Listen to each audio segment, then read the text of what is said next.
Star Wars 7x7 episode 2990. It's Saturday, which usually means it's a What to Watch Now episode, and today we're going to talk about all the Andor commercials that have been out and whether there's anything new in them, and we'll talk about one other little non-watch thing too. Punch it!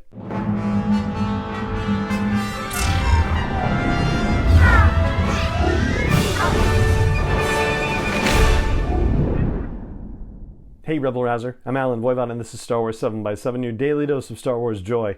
And thank you so much for joining me for it. So the Primetime Emmy Awards are happening in a day or two, and because of that, that also means that the non-Primetime Emmy Awards were given out earlier this week. And Star Wars / Lucasfilm had been nominated for 5 different Emmy Awards in those non-primetime categories, and they took one home. So unfortunately, Star Wars Visions is not the winner of that. I mean, nothing against the Book of Boba Fett, just saying.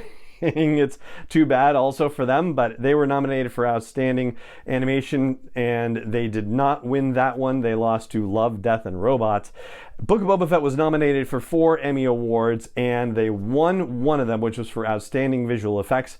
Where they lost was in costume design, and they lost to What We Do in the Shadows on that one. Fantasy sci-fi costumes in specific. And they lost to Stranger Things Season 4 for stunt coordination and sound editing. So, hey, they took one home, which is awesome. So congratulations to all the fine folks that worked on visual effects for the Book of Boba Fett. All right, so let's talk about Andor commercials and clips, many of which are not on the Star Wars YouTube channel. They are mostly on Star Wars social media, Twitter and Instagram, where you get these little 30-second clips, 15-second clips, and yes, there are occasionally little moments in them that are brand new to us, but out of all the ones that they've posted, and there's nearly a dozen, the new things are few and far between. There are a couple of new lines of dialogue.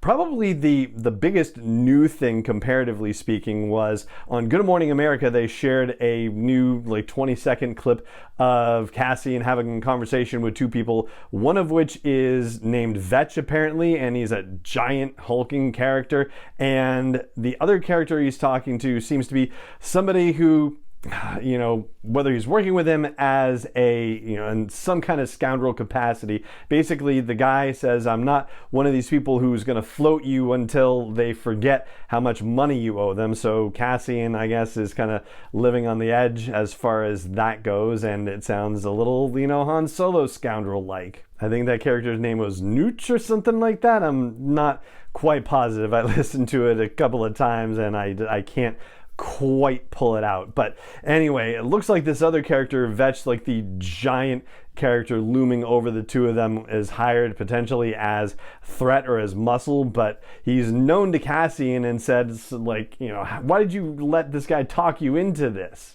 And for what it's worth, this time period features Cassian with a full beard, so it suggests that we are in the contemporary 5 years before the events of Rogue One situation, where he is soon to, if he hasn't already, met Luthen Rael. And speaking of Luthen Rael, let's talk about the little extra bit that we get of him and Mon Mothma. So, of course, there's that scene in the trailer where we see Mon Mothma arriving at his place, and he's welcoming her with open arms, and Clea, who had been with him in a previous scene in the trailer, says, "You're slipping," and he says, "I'm not slipping, I've just been hiding too long." Well, it turns out that the visit by Mon Mothma doesn't seem to be a very casual visit. They are talking in very serious tones in one quick snippet of one of these videos, and I'll link to it at the blog post for this show's episode at sw7x7.com and in the show notes as well.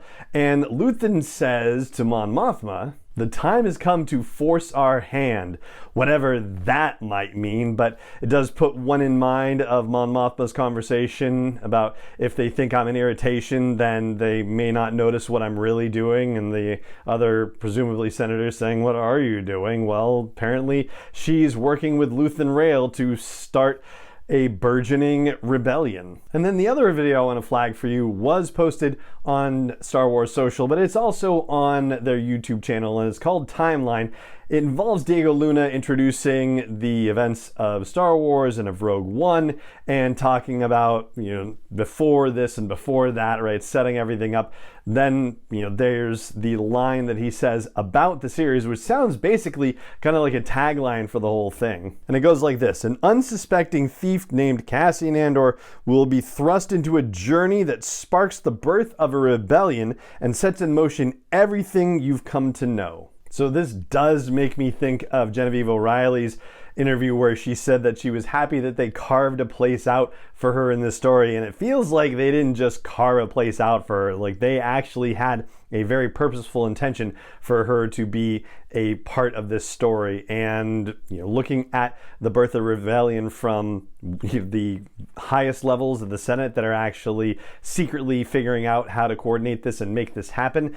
And there was something that in a bunch of the reading that we've done, I think it was in the Rogue One Ultimate Visual Guide, there was a line about senators from the core worlds funneling money to these places in the Outer Rim to try and help support the growing rebellion. So we're going to see the back channel dealings from the Halls of Power, as well as what Tony Gilroy described as the kitchen, seeing everything really behind the scenes and at the ground level of what building a rebellion looks like. And who we haven't talked about in all this time is Enfys Nest, where when we saw her last in the End of Solo, a Star Wars story, there was some sort of implication that she was interested in building a rebellious cause with all of her Cloud Riders. So that's another thread I hope we get to follow up on too in the Andor series.